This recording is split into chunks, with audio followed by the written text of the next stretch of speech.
Welcome to the freewheeling cavalcade of circular motion, thus defined by the octagon table of double-wide mental introspection and dedicated utilitarian outward thinking in defense of zero content. Translation: we ain't got nothing. Oh, hey folks, Dude here, coming in again, another edition of Dude After Dark. This one, of course, being a special commemoration therein of, those people who are currently running for the highest office in the land. And from the mouths of babes, I couldn't say this any better except for what this kid said. And oh, my stars and garters, this is hilarious. Kids being interviewed on CNN, and I cannot do this any justice other than simply playing the sound bite. Wow. He nails it. He really, truly nails it. See if it'll actually play on Facebook. I really hate when it does this kind of stuff. It's really, really annoying. Let me see if I can't make this thing work. Yeah, I always hate when it leaves me flat. Okay, that's really annoying. So I'm going to do is I'm going to try it again by opening up another tab as opposed to simply doing it off the same tab, then having to backtrack because, well, Facebook refreshes every so often. Ugh, so annoying. Anyway, so the way they got this thing going on here is he was doing the interview, and let me see if I can't make this work. I really hate getting caught flat-footed like this. This is so annoying. But anyway, let me see if I can't make this kid do what he needs to do. I should have just preloaded it. But, unfortunately, Facebook sometimes it really is a resource hog. It really pulls down a lot of your resources, making your computer go, well, slower. And then, of course, it mutes the video.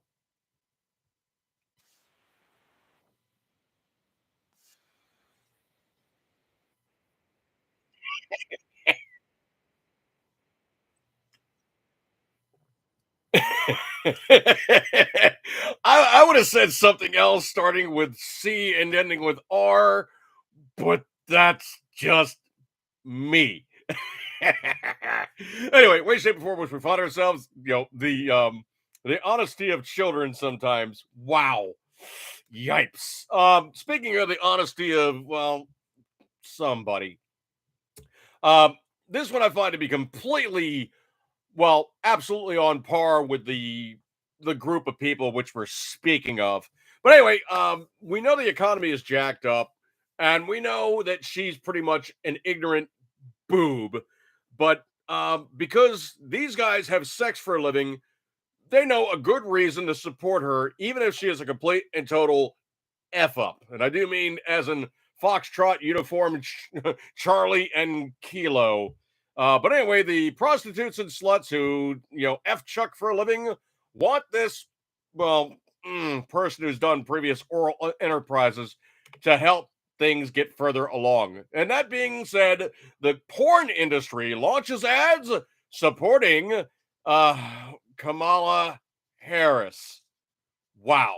Wow. I mean, it's something that we really truly believe would only have happened in a bizarro universe, but yeah, I can't say that I'm surprised. Barry Kayshon, appreciate you coming on by and hanging out with me this week. Good stuff like that there. Appreciate everybody that hangs out. If you decide to go into the chat room, cool. If you decide not to go into the chat room, that's perfectly fine.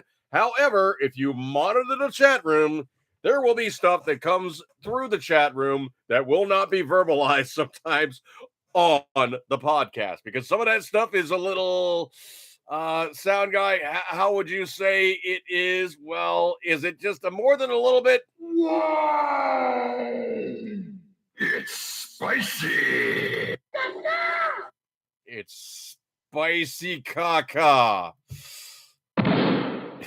Sound guy. Okay, whatever. Okay. He's starting out early. Patriot Fever. Exciting news. Little Patriot #1 has auditioned for Kids Say the Darndest Things. They said he was too conservative. I don't know. Art Linkletter, I think pretty much he was known to have the kids saying some, well, outrageous stuff for the time. But yeah, kids say the darndest things. Yeah. Well, anyway, I don't think I really go in for like conspiracy theories and whatnot. But I will say the guys that did this were unbelievable weekend warrior a-holes who ruined aid supplies, and they only got grounded for doing it. Nice work, you utter flipping jackasses. Supposedly, a Black Hawk helicopter was crew has been grounded after officials say that their flight trashed a bunch of Hurricane Helene relief stations. So the incident occurred Sunday in North Carolina at a Burnsville parking lot where aid for storm victims was being staged. Translation: the truck comes in, they unload the truck, they have the stuff laying out, and they're like, okay, here's cases of this, cases of that. So we're not sending an entire truckload of just one thing to the one place. They literally grab a gathering of the items which they figure they're going to send out to those people, and they load it on, preloading it onto the vehicles, then they be shipped out to different areas and then be dispersed. Well, so the incident occurred, and the video from multiple angles shows the all-black helicopter seemingly circling the area before hovering low over the lot, scattering tents and volunteers' other unsecured items. Some people touched on conspiracies during and after the incident, calling the helicopter quote-unquote unmarked and reporting mysterious black SUVs that appeared and disappeared less than an hour before the helicopter's arrival. Now, the North Carolina National Guard admits that its own UH-60 Black Hawk and the crew were the ones responsible for the incident. They should be more than grounded. These guys really should get severely reamed for pulling this crap. So anyway, the North Carolina National Guard, or the NCNG, is aware of the incident involving the NCNG UH-60 Black Hawk helicopter during the delivery of generators at the request of a local civilian organization to power the distribution outpost in western North Carolina. They didn't need to set down in the area where all these guys were staged up. They could have parked off a little ways away, and they could have trucked the things in. So the state military force wrote on Tuesday evening on the Facebook post. Quote, while attempting to land, rotor wash caused the items to blow away from the local distribution setup by a group of civilians in the area, the post continues. Quote, the crew immediately identified the situation, aborted the landing for safety reasons, and departed the area. Not until after they completely trashed everything. So the incident is currently under investigation. The crew has been grounded until the investigation is complete. No, they should be pulling these guys' wings for pulling that crap because they created a major safety hazard by not identifying the situation before they got into the area. Quote, it's unclear how much damage is done by the rotor wash, but the video shows tents, papers, and other items being scattered around the parking lot underneath the low helicopter. That all in of itself says they should never have been that close. Clips of the helicopters disrupt the flight as seen by millions of times since Sunday. Quote, safety is the NCNG's number one priority, especially with the high volume of air operations currently happening across the region, the state force wrote. Well, you failed miserably.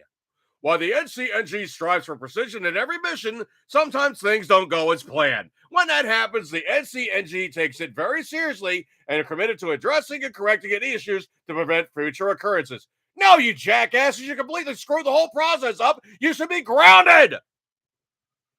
Ugh. No injuries or major property losses have yet been identified in the incident. Wrong, wrong, wrong. These guys are now running around trying to pick up the pieces, and you guys screwed up the process. Oh. If I was that guy's commanding officer, I tell you what, at the very least, he wouldn't be flying for a really long time. Didn't see that. What was that one there? Pippioli. Didn't see the comment. Oh. There he is. Okay. I'm looking at like two different P's, and it's like one P is purple, the other purple is blue. So one is Patriot Fever, one is Pippioli. Hey, appreciate you guys hanging out with me tonight. Good stuff like that there. Scrolly. This one is absolutely hilarious. I could not do this one justice. Coming in from trendingpoliticsnews.com. Well, they kept saying, but oh yeah, Kamala's not being fed any questions at all, and she's going to be completely on board. Slight problem. She's getting fed the question before shielding her mouth of audibly telling the aide it's live broadcast before immediately asking the question her staff had apparently handed to her. Couldn't they just put a piece of paper on the monitor or something in front of her? Wow. Yeah. So she's in this Zoom meeting trying to look official, with all these FEMA geeks and other, really very government kind of like, government puke type of people, Alejandro Mayorkas, another FEMA emergency management agency person, a director from a national thing, a director from another national thing, a director from another national thing, the commander from the Coast Guard. It's like it's the who's who of these faceless bureaucrats sitting behind desks 99.9999% of the time, except for those times when they're drug in front of Congress and they have to answer for their ill intentions and stupid behavior. Ugh, wow. Scrolly. This one I think is absolutely hilarious. Supposedly the video is no longer available any longer, but let me just click off on this one real fast because it was on Instagram. Let me see if I can find the video. Just give me 1 second here. Oh, they decided to take the video off of feed on Instagram. Isn't that interesting? But anyway, it's that video that was posted up. I'm man enough to vote for Kamala. No, none of you guys look full. Well, you guys look definitely full throated enough to eat a hot dog vertically by sucking the ketchup off. Yipes. But anyway, they kept going on about, oh, yeah, we're so manly. We'll be voting for Kamala because men vote Kamala. Well, it came out exceedingly pathetic and cringy.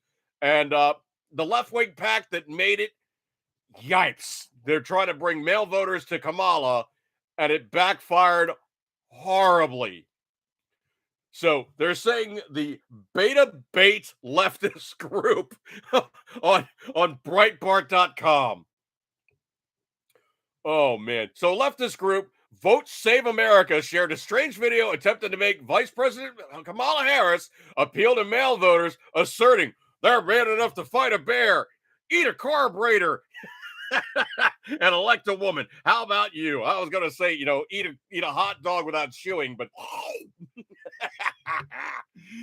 so anyway, the video itself is unbelievably cringeworthy, and it was directed by Jacob Reed, who formerly worked on Jimmy Kimmel Live in an apparent attempt to attract male voters. Oh, I cannot begin to tell you just how hilarious this is. So you got like one guy is sitting on workout equipment, another guy is sitting on the back of a truck, another guy is sitting by a fence by home. Quote, I'm a man, attempting to prove their manliness by listing things that men would find manly. Quote, I'm man enough to enjoy a barrel-proof bourbon. Neat. In other words, he'll drink whiskey. Quote, I'm man enough to cook my steak rare.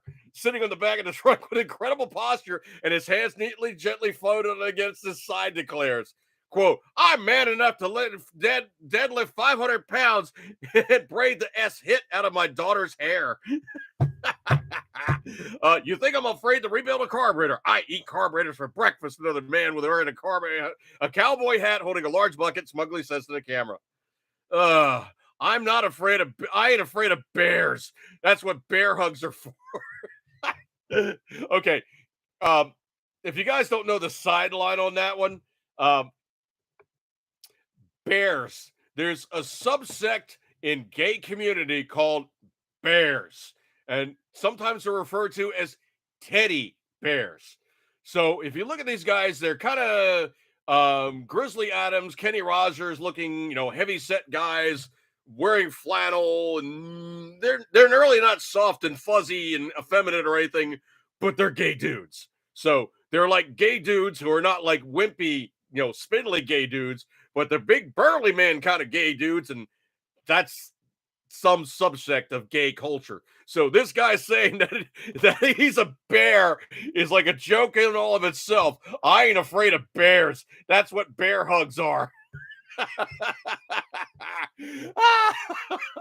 don't know if it was intentional or descriptive, but yeah, I think it may be. And this guy was talking about bear hugs, like, gay guy with other gay guy. I don't think it was intentional, but I think maybe it was something that somebody slipped in there, and the editor didn't catch, or they said, those Republican guys, they're too stupid to get the wink, wink, nod, elbow poke, like, hey, we put a joke on those guys. Yeah. We get it, okay? You guys tried to slip a gay formative thing in there stating, you guys are too stupid to get this. No, no, we got it, okay? You basically were saying, hey, there's gay guys in here, but we're trying to say that we're not gay guys, but showing up we're big burly men and we're not afraid of hugging each other.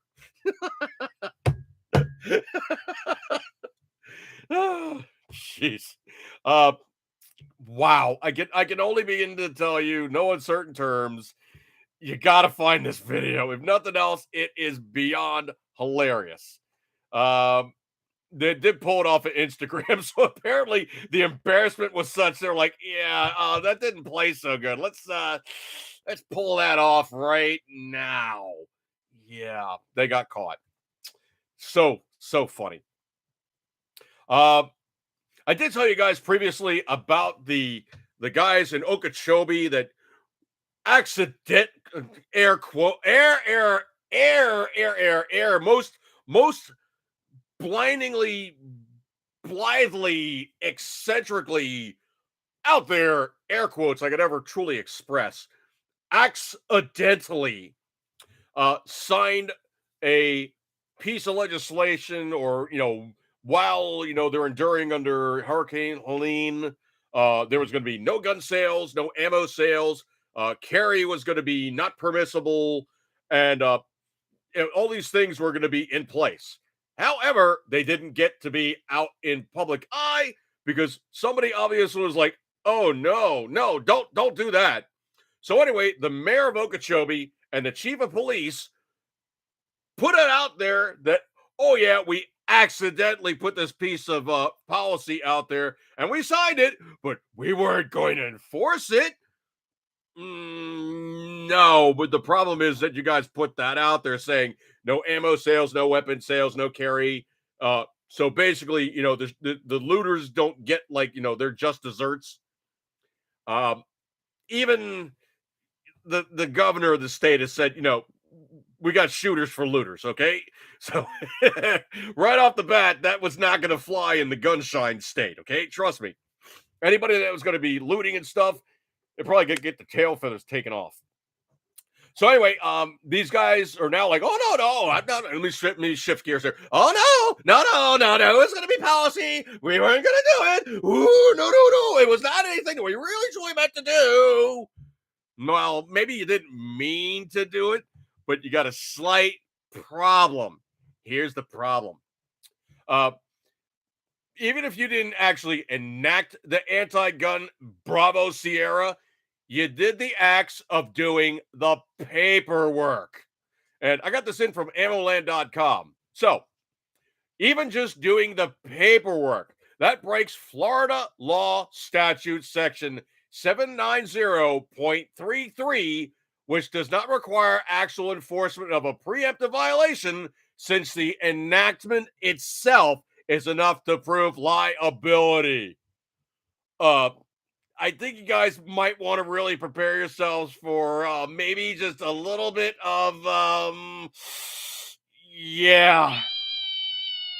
Oh, I think you're really gonna meet up with Mr.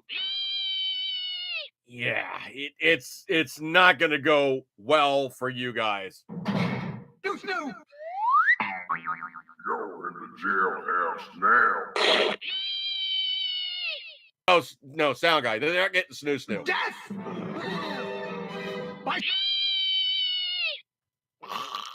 Yeah, I think they're getting the wee. They're not getting snoo. No, they're not getting snoo. No snoo. No! Snoo! Are you being cute? You're being cute. Sound guy's being cute. Darth Vader with the snoo. I don't know. That might be up for discussion if he really deserved a ding on that one. That was kind of off the cuff. I got to give him that one. No ding. Okay, or no snoo. Okay, yeah. Okay, I'll allow the ding. All right, don't get cocky. Patriot is a new sport. Liberal bear wrestling. Liberal with a pork chop necklace and chicken gloves gets dropped into a ring with hungry.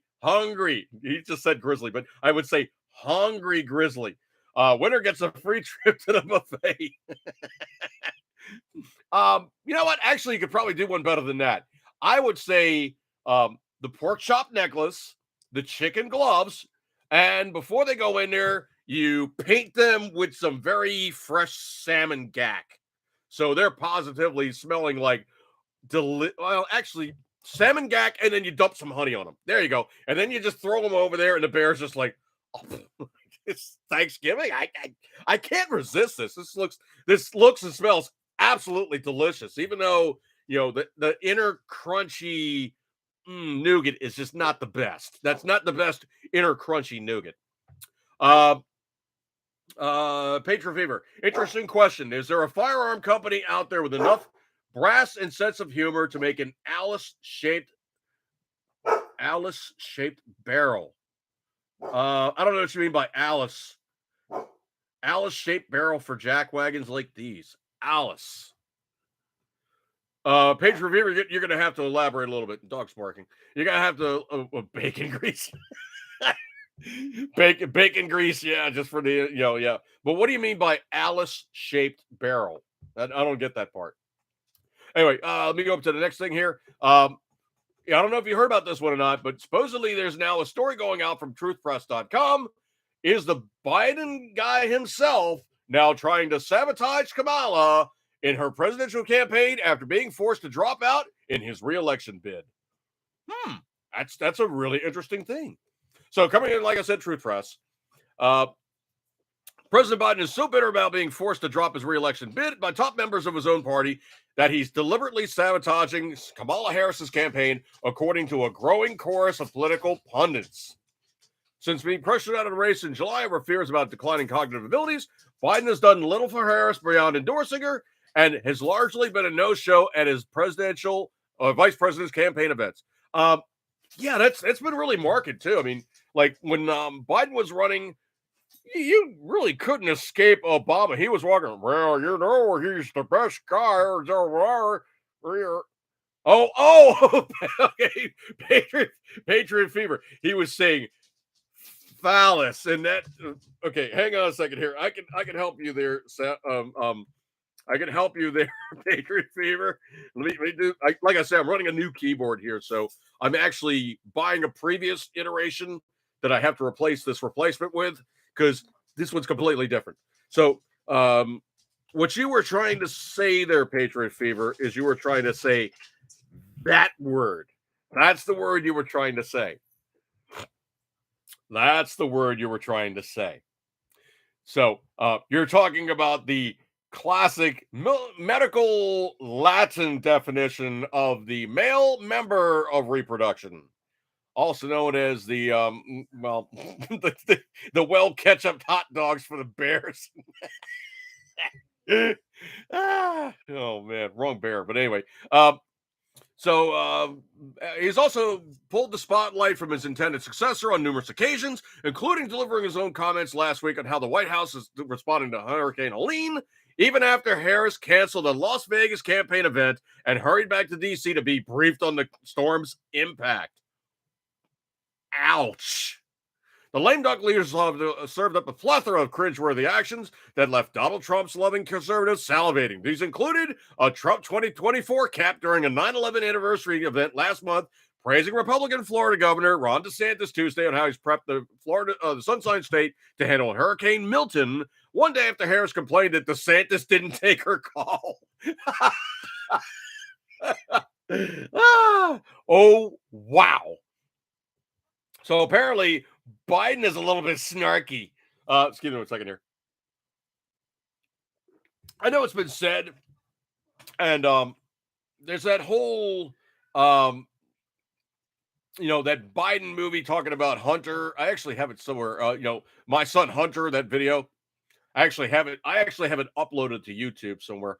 Anyway, so the My Son Hunter thing really goes into just how pissy, petty, and just snarky Biden can be sometimes. And he really, truly can be just an embittered little S hit. I mean, that's about the easiest way I could say it. Well, I'm trying to be, semi clean here, but he really shouldn't truly be just a just a snarky little.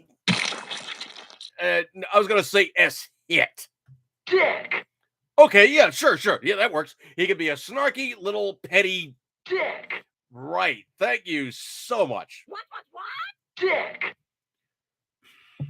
Okay, I think they got it, sound guy. Hello, darkness, my old dick. Hello, darkness, my old dick. Yeah. Okay.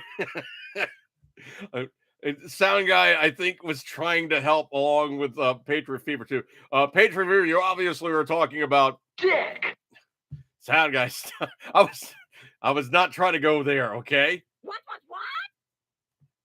Stop. Dick. You dick. He gets in a groove. He just does.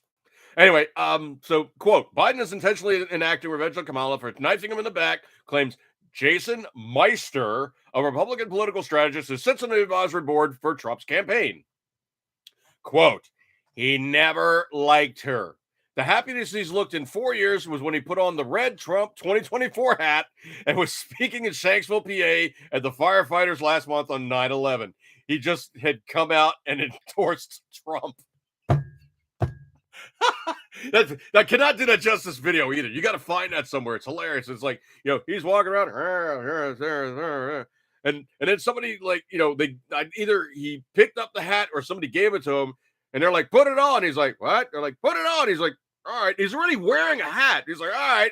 And he put it on. So it's like a hat on top of a hat. And he's like, yeah, what do you think, huh? And they're like, but the look on his face was like, yeah, like, Kamala.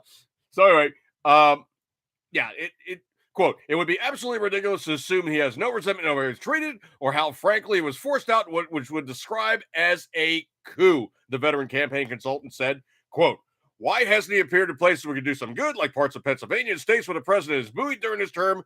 Nobody wants to give up being a president of the United States. It's the one job you don't want to leave.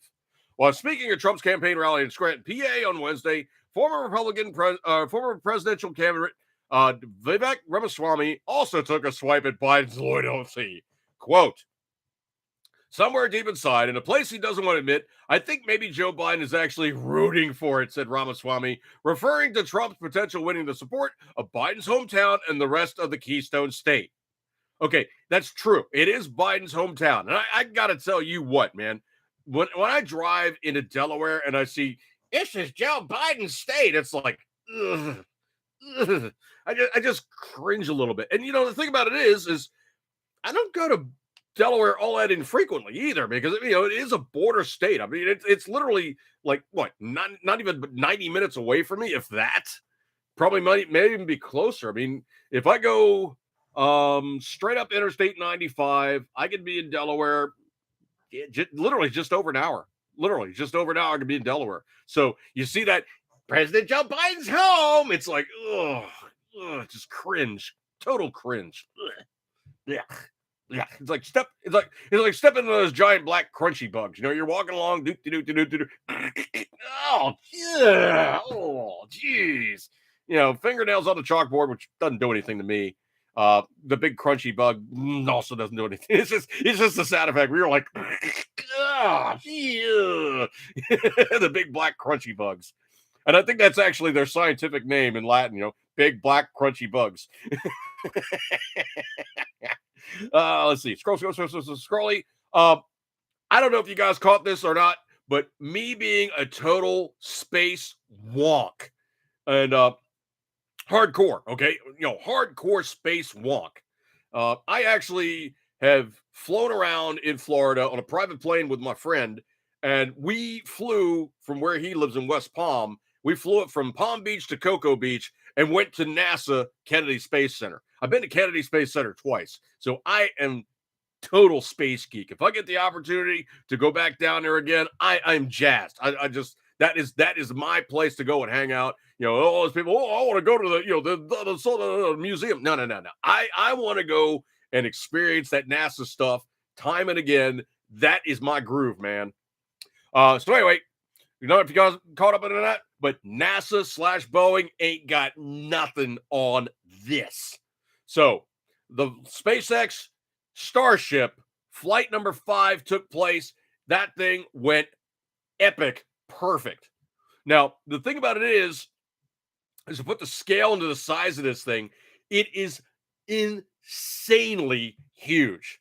Now, like I said, I've been down to Kennedy twice. Now, one of the cool things about Kennedy is you get in one of the buildings, and it's a fairly long building, but literally that building you're walking along, and you see expanded view, not joined together, but expanded view, a Saturn V of what it looked like back in the 1960s and early 70s to do the Apollo launches.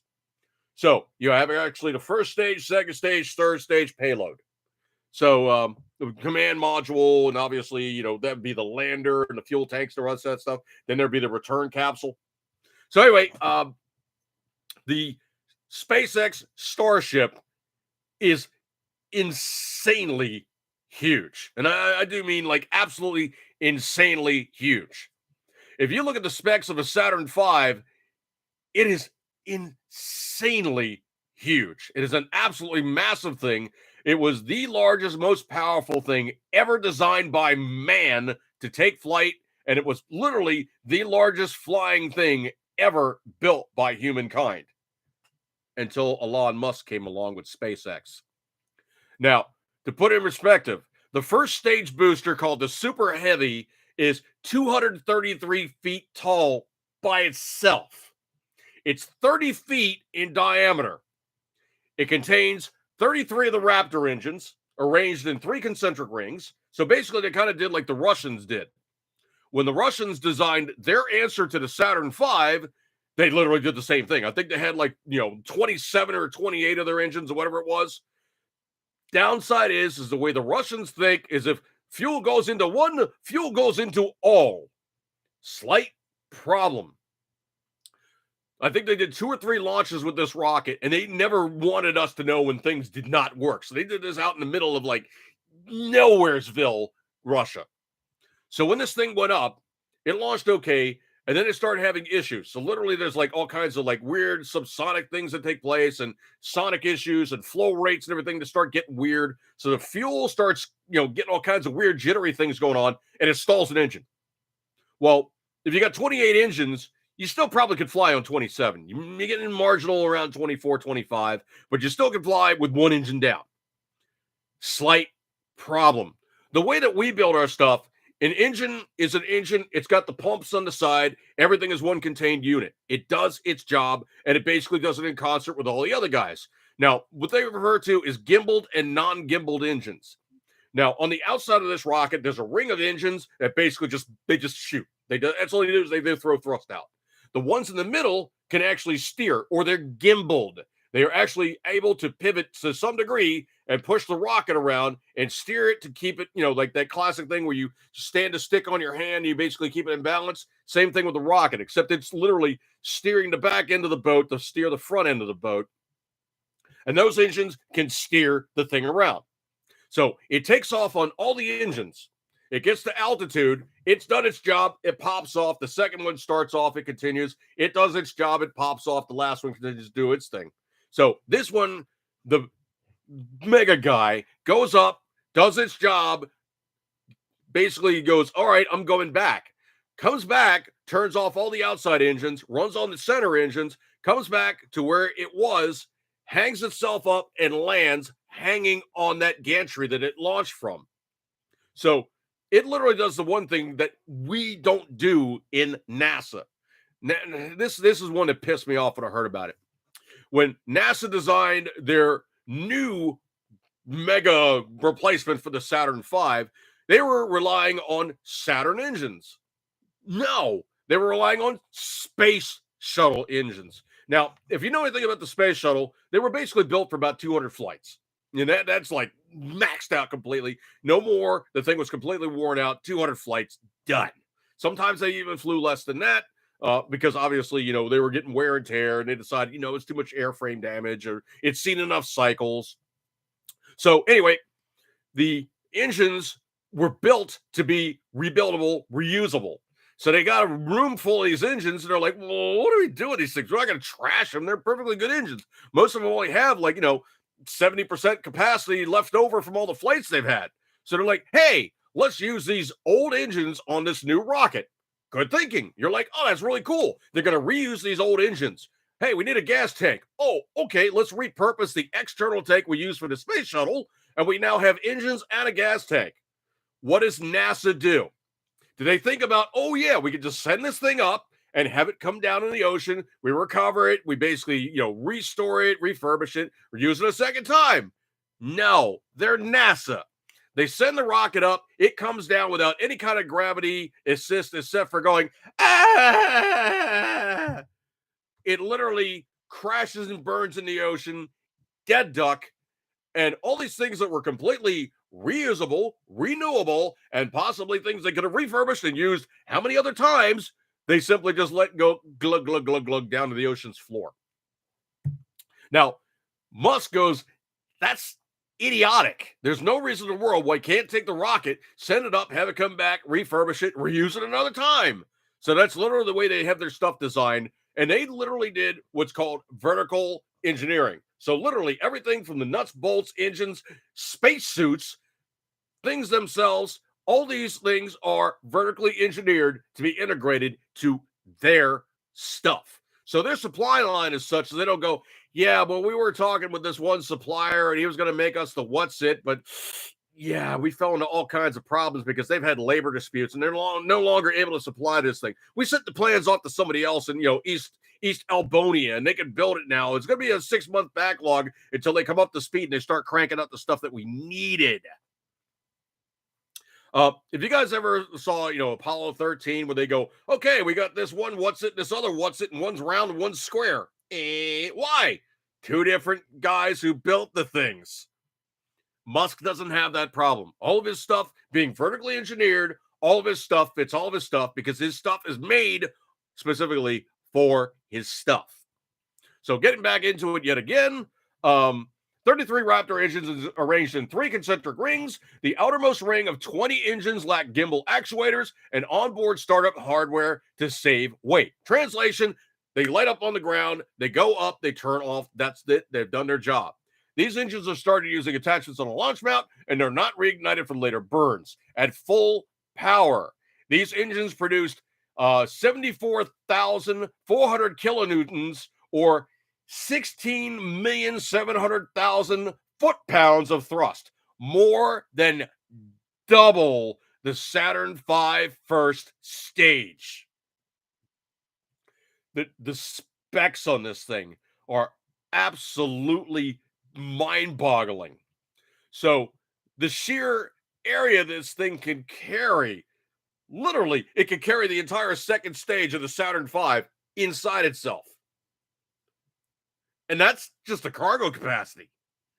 The sheer lifting ability of this thing is beyond insane. So if you're talking about putting people on other planets and putting stuff up on the moon to set up a base, this is your rocket, okay? You're not playing with anything that NASA's got because they're like, well, we would have done this, but unfortunately our contractor guys at, XYZ company, they couldn't quite get it together in time.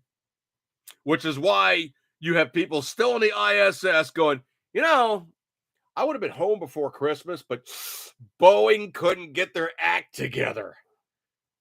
Yipes. So anyway, like I was saying about the Russian thing, they basically had issues, with all the engines, feeding off the same fuel pumps. Well, when one engine craps out, the rest of them just go, and the rocket goes, I'm out of gas. Right back down. And they said the kablooey that took place was ungodly, like one of the largest explosions of conventional stuff they have ever freaking seen. They said that the explosion was absolutely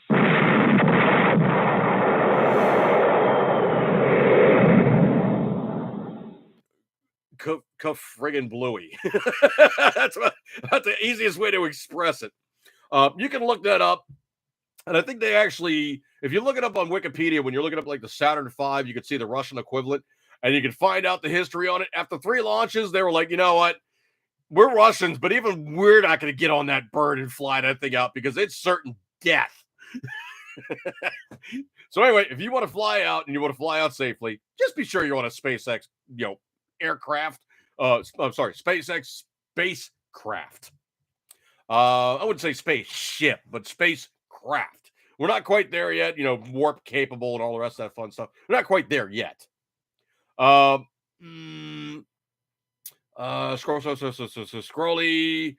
I got a couple of videos there. I don't want to click on those because for some reason Facebook's being really loggy. This one I came up with, I forget what it was, but I think I was driving around late at night. It just came to me. It's like, if Trump wins, I guarantee you the newspaper headlines are going to read something to the effect of white man beats black woman in public. Oh, man. This one, I'm going to have to second source this one, but it sounds plausible. And it hasn't been countered. Facebook hasn't knocked it down. So apparently it's getting very, very interesting. So there was a Twitter post, I believe it is, at Tony Lane NV. And the guy's name is Tony Lane. And it says, rumors are swirling that the Kamala Harris campaign team is contemplating suspending Tim Walz over recent allegations he had an ongoing affair with a minor. Stay tuned to follow for more updates. This is getting good. So there's another guy by the online nomenclature of, hang on a second, hear me find this correct. Black Insurrectionist. And it's at Doc, like DOC, net YouTube. So Black Insurrectionist. Okay, Tim, I guess now would be a good time to drop my October surprise. You remember him, right? The real reason you walked away from teaching? The guy you spent the night at your home? The kid you spent the night at with your home? This really reads right. The kid who spent the night at your home? Question mark. The one you went to the gay bar with? The reason the school board had a meeting about you? What do you think, Tim? Should I drop that now or should I wait another week or so? The student you were having sex with, the male student who you were having sex with. They didn't call you Touchdown Timmy because you were a football coach. Oh, wait, you lied about that also. You were an assistant coach. What do you think, Tim? Do you remember the Indigo Girls concert? Right? The gay bar, spending the night, and of course, the school board meeting? Think it's time, Timmy? Touchdown Timmy? You were touchy, all right. And then I remember reading something from the kid, now an adult, and basically says, I'm talking to my lawyer now. I'm trying not to get doxxed because I am thinking about bringing this out there, broaching this about our relationship at the time where I was underage. Now, supposedly, they went to the Indigo Girls concert and they went to a country music concert. And the guy supposedly can't recall what the country music concert was, but the Indigo Girls concert definitely jives with the timeline involved. I can remember them being big back in 95. So there's a whole bunch of he said, she said in this thing where it has not been challenged by Facebook as of yet. So obviously we see some stuff going out there and it's not been dealing with any kind of Fact check. No, it hasn't dealt with fact check yet. So essentially, since Facebook hasn't applied, Fact check. Sound guy, they haven't applied. Fact check. They haven't applied fact check. I would tend to think right now they're just like, because it's hardcore stridently sound guy. No, sound guy. No. I would say that they are closet. Well, I don't know if I would say closeted. I would say sounds like somebody's got a case of the somebody's got a case of the meow. All right. Well, anyway, I would say that they're stridently, XYZ, PDQ, OU 812, all the rest of that happy horse mess. But they don't really basically banging over everybody over the head with it because, well. SYZPDQOU812. Oops, I dropped my gerbil. Okay. Anyway.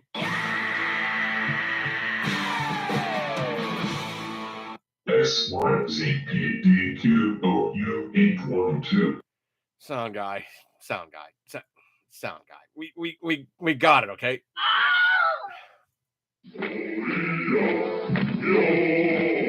SYZPDQOU812.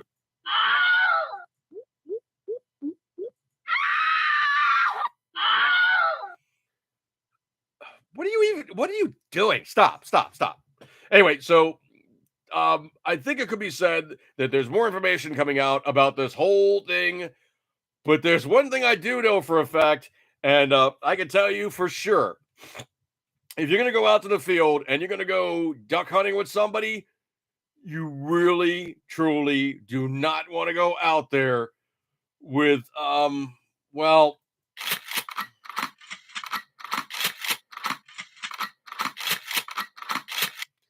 Tim Waltz, because unfortunately for him, I can tell you for a fact, the Benelli A400 that he was playing with is roughly about the same thing as the H&K shotgun.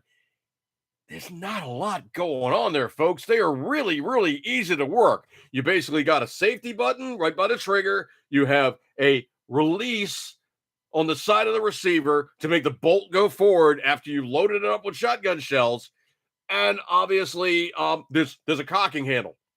That's the whole thing. Well, anyway, Tim got a hold of his, and they're watching him do the whole. This shotgun's not working. Oh, this silly shotgun. How come this silly shotgun's not working? Oh, you silly wabbit.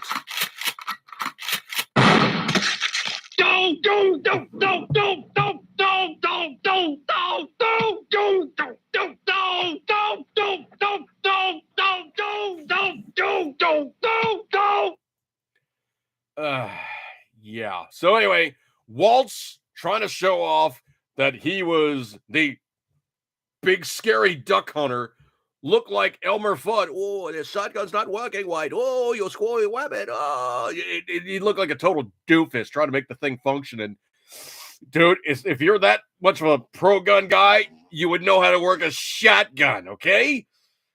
Yeah. Wow. Patriot Reviewer, here's to hoping the words fact check never get repeated after Trump gets back in. Man, I'll tell you what, I truly hope that they get to eat every single word they've thrown out there about the guy, because, obviously he's gotten his 500 mil back. Obviously, there's all the things working out that are really, really interesting. Speaking of things working out really interesting, here's an interesting story that's coming on and basically showing that the anointed ones working college are not immune from being hosed when they do stupid stuff. From the Blaze, a professor who was caught on video calling for male voters to be shot if they refuse to support Kamala Harris has been fired from his job at the University of Kansas. Quote, there are going to be some males in our society that refuse to vote for a potential female president because they don't think females are smart enough to be president. He added, quote, we can line all those guys up and shoot them. They clearly don't understand the way the world works. Pause, reflection. OS hit thing hits him between the eyeballs. Did I say that? Scratch that from the recording. I don't want the deans hearing that I said that. So the professor at University of Kansas says that men who don't vote for Kamala should be lined up and shot. Needless to say, he was unceremoniously hit canned and shown the way to the door. Hasta bye-bye. Most deservedly so. That piece of Around and find out. Sure.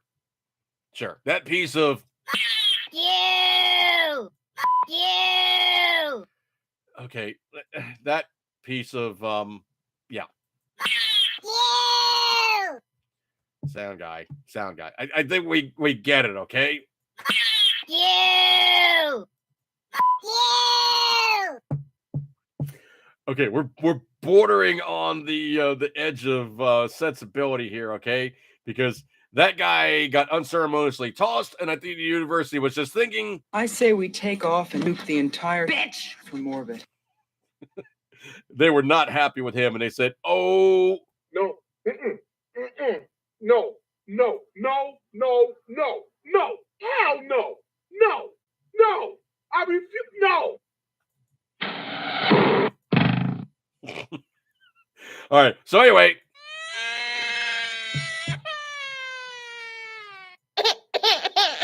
he got tossed. All right, he's done. No more. Let's see. Scrolly.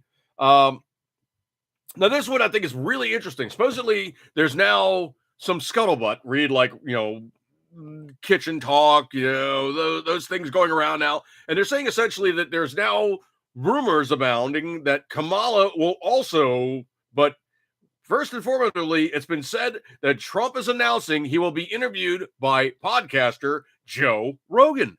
Now, I've seen numerous podcasts, not the whole things, but I've seen like snippets and bits and pieces. And Rogan is an effective interviewer. Of course, he's got a potty mouth, but he's an effective interviewer, and he is somebody that really, he pulls hard questions. He's not somebody that goes, well, how do you think about the color blue? He's not one of those guys. Okay, he literally is somebody that throws it out there. I really want to know what you're thinking about XYZ PDQ and OU 812. And actually will ask the hard questions. Just give me 1 second here.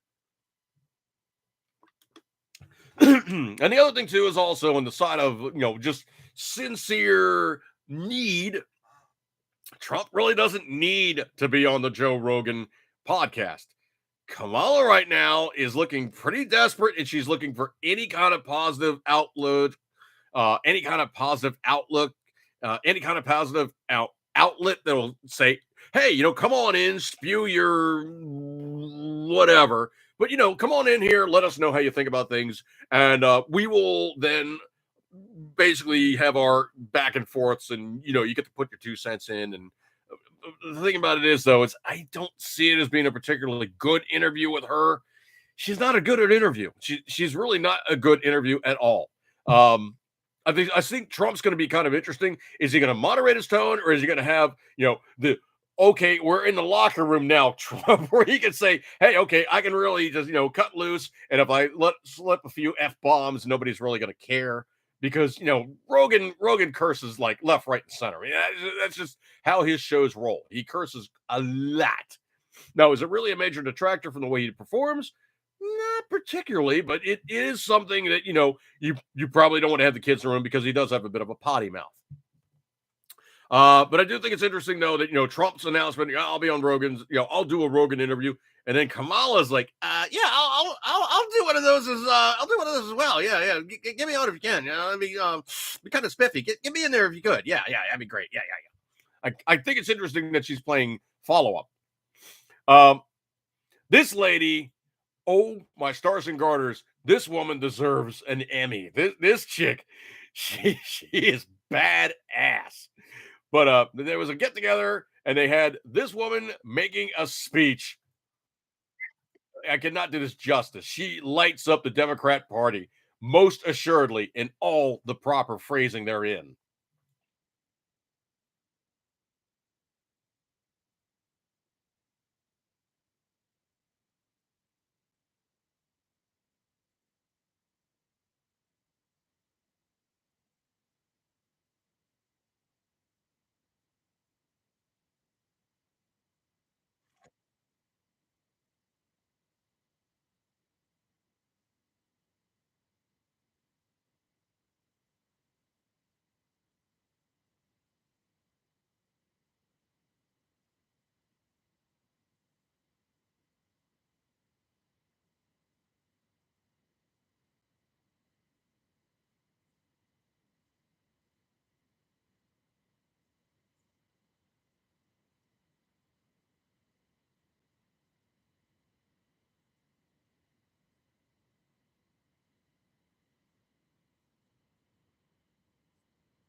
She was on fire there, man. I could not begin to tell you, but it was posted up by somebody called Arian Masters. So Arian Masters. Maybe not the best name, but she was the one that posted up. It's a Facebook reel. It's on my Facebook page. If you guys want to check it out, I only posted up a couple hours ago.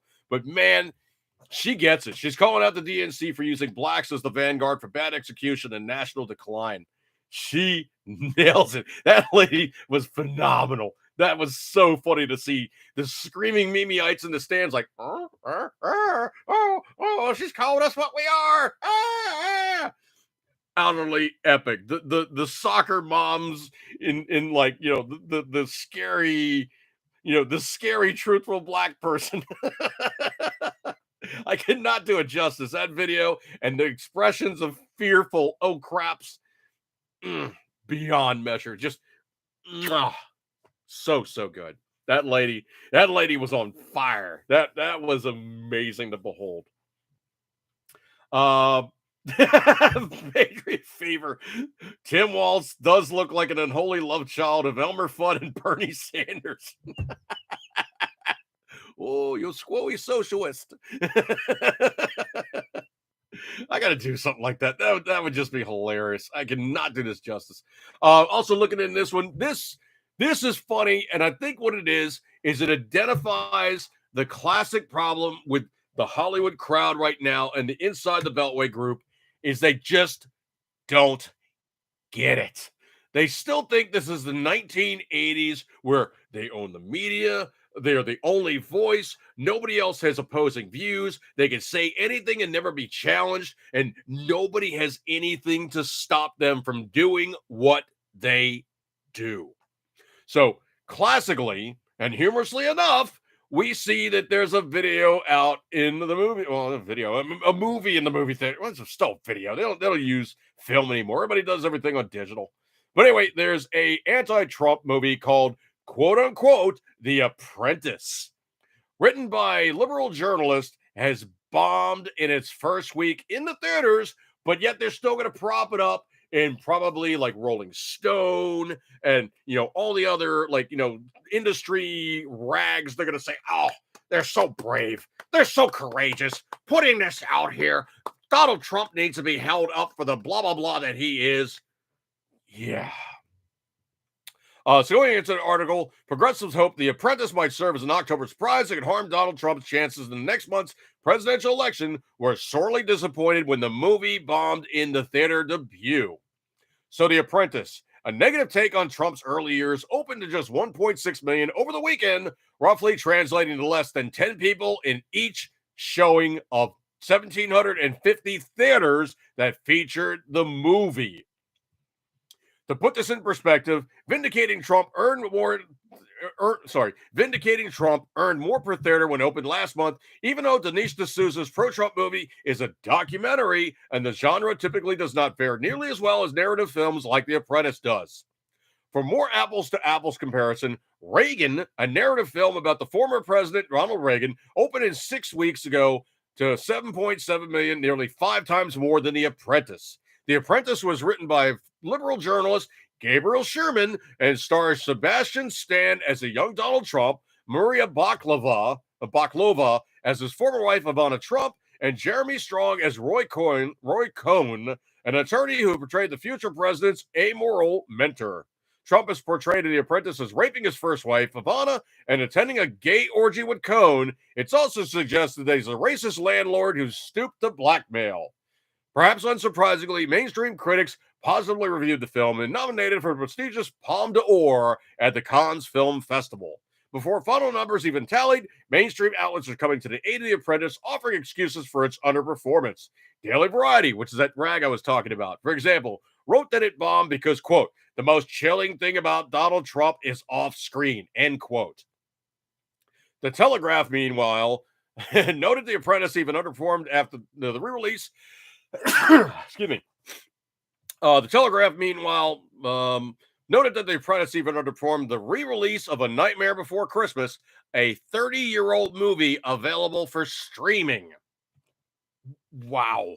The outlet blamed the bad box office on bad publicity, given it was partially financed by Trump ally Dan Snyder, former owner of the NFL's Washington Redskins, now the Commanders.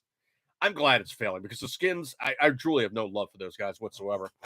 I think that they pretty much screwed over Jack Kent Cooke and screwed over Jack Kent Cooke Jr. I have no love for that franchise whatsoever. I hope they fail. Quote, when he saw the completed picture, Snyder threw the hissy fit to end all hissy fits, ensuring that legal letters flew in all directions, bearing the words, cease and desist, the Telegraph wrote Monday. The contrast between The Apprentice and the Reagan movie couldn't be more stark, as the 40th president is portrayed as someone who rose from humble beginnings, stood up to bullies as a child and adult, had a clear moral compass, and crushed communism after he rose to the leader of the free world. Also, unlike The Apprentice, the Reagan film received largely negative reviews from mainstream critics, although audiences liked it. Hence, the Rotten Tomatoes, more than 5,000 verified users rated the film hot, while 19 professional critics rated it rotten. Just look at that. It's political. The discrepancy between moviegoers think as opposed to what critics think is the largest in the history of the site, which was founded 26 years ago and is owned by Comcast. That says it all right there. Among those praising Reagan was Trump, who appeared at a rally in Coachella over the weekend with Dennis Quaid, the star of the film. At the rally, Quaid, who endorsed Trump, channeled candidate Reagan via circa 1980 by asking attendees. Let me try that again. At the rally, Quaid, who endorsed Trump, channeled candidate Reagan circa 1980 by asking attendees whether they were better off today than they were 4 years ago. And now that's a huge swipe at these guys because that smacks of the Jimmy Carter era where Reagan walks in. He's like, well, you could be doing better off now than you were previously. Are you doing better now than you were 4 years ago? He really was like channeling the spirit of the times where people coming out of the malaise days going, yeah, things have got to get better. Please, things have got to get better. Later, Trump said at the rally, that movie was great. Then he motioned towards Quaid and said, Ronald Reagan, did you like him? Did you think you'd like to play him as well? Trump didn't mention the other film in theaters. It was also about a former president. The Apprentice, about his legal team, also reportedly sent the director, Ali Abbasi, a cease and desist letter. The Trump campaign called the movie pure fiction and malicious defamation. On Monday, Trump took to social media to slam the Sherman film. Quote, a fake and classless movie written about me called The Apprentice that I even have the right to use that name without approval will hopefully bomb. It's cheap, defamatory, and politically disgusting hatchet job put right out before the 2024 presidential election to try to hurt the greatest political movement in the history of our country, Trump wrote on Truth Social. Appearing Friday on CNN, Abbasi defended the movie, said it was fair to all sides. I'm not reading him, but it's just sound guy. How would you say it's basically this guy making complaint about, oh, you're being mean to me. Yes. So what do you think should happen to Mr. Abbasi?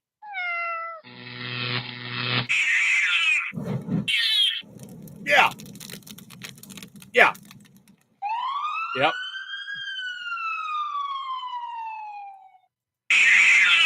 Fried kitty. Anyway, I think it's really funny that they're like trying to defend this film going, oh, no, it's so fair.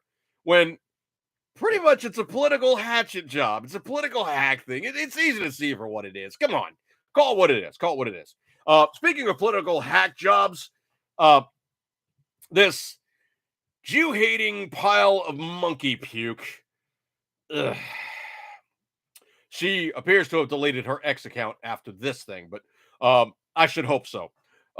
Wearing something this political in a company event, wow. So an Amazon executive appeared in a company video wearing a pendant shaped like the map of Israel and blazoned with the Palestinian flag. Yeah, talk about hubris. Prompting some to call for a boycott of the tech behemoth. So her name is Ruba Borno, Vice President of Global Specialties and Partner Organizations for Amazon Web Services, was spotted donning the necklace in a video promoting a company conference in Las Vegas. So she's a Palestinian by birth who fled Kuwait with her parents during the first Gulf War in 1990. The family came to the United States, where Borno received advanced degrees in electrical engineering from the University of North Carolina at Charlotte and the University of Michigan. Remember, dear Pornistan? Amazon has since removed the video, with the company spokesman telling DailyMail.com, quote, "The video was not meant to be a political statement, but we've taken down the video and we'll post a new one in the coming days.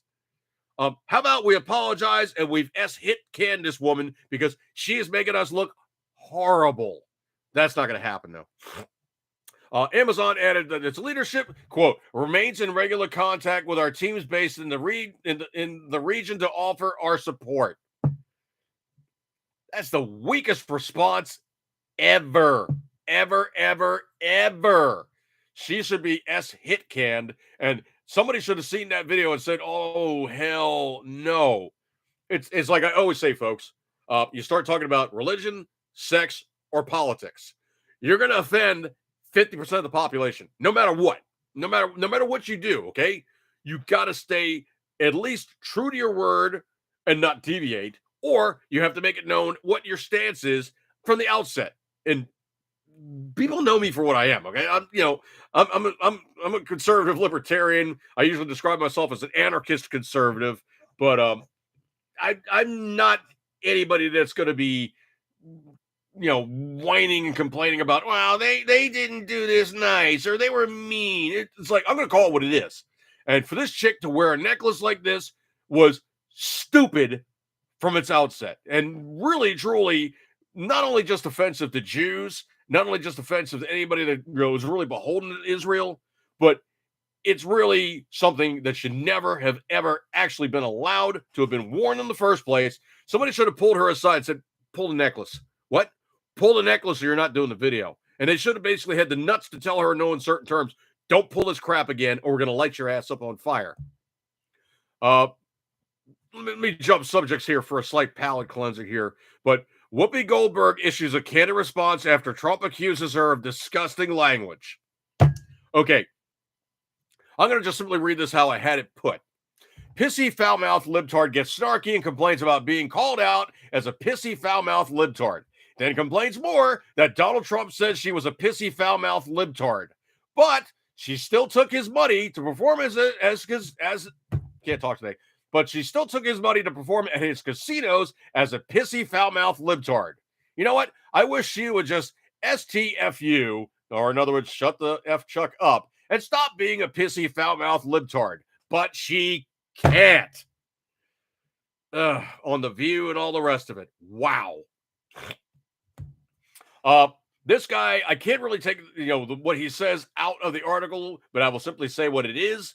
So there's a rap guy by the name of Lord Jamar, and he has ripped Kamala Harris a new one. Quote, "She's insulting the black people. She thinks we are stupid." The first thing in the article it says is F Chuck her. So he's got no love for Kamala Harris. And I think what it is interesting that you have an authentic black man who thinks a fake black person sucks. Scrolly. This one I think is really interesting, that basically you have the news stories coming out now that Iran is begging Israel to stop blasting them flat because they're really being very effective in what they're doing and wiping out the leadership of Hezbollah and maybe getting more than a little personal with the Iranians themselves. So supposedly now the Biden-Harris administration has quietly threatened an arms embargo against Israel if they don't keep wiping the crap out of the other guys. So let's just simply express it like this. Okay, they ran into Israel, killed its people, raped its people, but you're asking them now, please don't wipe them all out, please. That's about all you got, Biden, because the Israelis and the IDF, they don't play, and they really, truly don't play. They have never played, and the thing about it is right when you get right down to it, Israel has to win. They have no choice but to win. If they don't win, they're lost. There is no other way to go around it except for simply saying for what it is, Israel has to win. You're talking that many hundreds of millions of Muslims versus 6 million Jews. They really, truly don't have any way to do it except for to win. Look at the time. Oh, okay. We're a couple minutes after an hour, so good stuff like that there. All right, folks, I'm going to appreciate your kind, true attention to this video. hanging out with me, good stuff like that there. Know you had many other things to do on Tuesday. Get a cold start for attendance. I appreciate your kind attention. You got many other things you could be doing on a Tuesday. Decided to hang out with me, and I thank you kindly. So I'm going to break up on this one, folks. I will see you guys next week. I do have another video coming out. Teaser. It's something. Yeah, something. It's something. I got to teaser a little on that one. But anyway, wait for one of my friends to get something in the mail, and I'll have confirmation on that, and I will put that video up and have it running concurrently, and you'll be able to watch it at your leisure. I appreciate your kind of attention. I'll break up on this one. Eat good, keep pretending as always, you know you love it. I will see you guys next week, and I will be on out of here. So see you guys there, and I'll catch you then. See you guys.